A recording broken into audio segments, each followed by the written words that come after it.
আসসালামু আলাইকুম। জন্ডিস কি বা জন্ডিস হলে কি ধরনের লক্ষণগুলো প্রকাশ পায় বা কি ধরনের লক্ষণগুলোর উপর ভিত্তি করে আপনি প্রাথমিকভাবে ধারণা নিতে পারেন যে আপনার জন্ডিস হয়েছে। তো জন্ডিস হলো রক্তে বিলিরুবিন পরিমাণ নামক পদার্থ যখন বেড়ে যায় তখন মূলত ত্বক, চোখের সাদা অংশ, নখ হলুদাভ ভাব হয়ে যায়। একে মূলত সাধারণত জন্ডিস বলে থাকি। তো এটি মূলত নিজে কোনো রোগ নয়, বরং লিভারের কোনো সমস্যা অথবা পিত্তথলির কোনো সমস্যা অথবা রক্তের সমস্যার একটি লক্ষণ হতে পারে।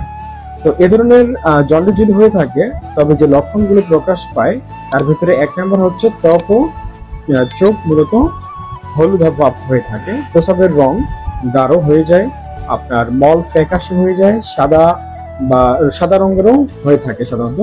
এছাড়াও ক্লান্ত, অবসাদ বা দুর্বলতা থাকতে পারে, হালকা জ্বর হয়ে থাকে, পেটে ডান পাশে ব্যথা বা অস্বস্তি অনুভব হয়ে থাকে। এছাড়াও ক্ষুধামান্দ, অরুচি বা বমি ভাব হতে পারে। তো এই ধরনের লক্ষণগুলো যখন আপনি আপনার ভিতরে দেখতে পাবেন অবশ্যই নিকটস্থ চিকিৎসকের শরণাপন্ন হয়ে অবশ্যই চিকিৎসা এবং পরামর্শ গ্রহণ করুন। পাশাপাশি অবশ্যই গুড লাইফ স্টাইলে অভ্যস্ত হওয়ার চেষ্টা করুন। ভালো থাকবেন। আসসালামু আলাইকুম।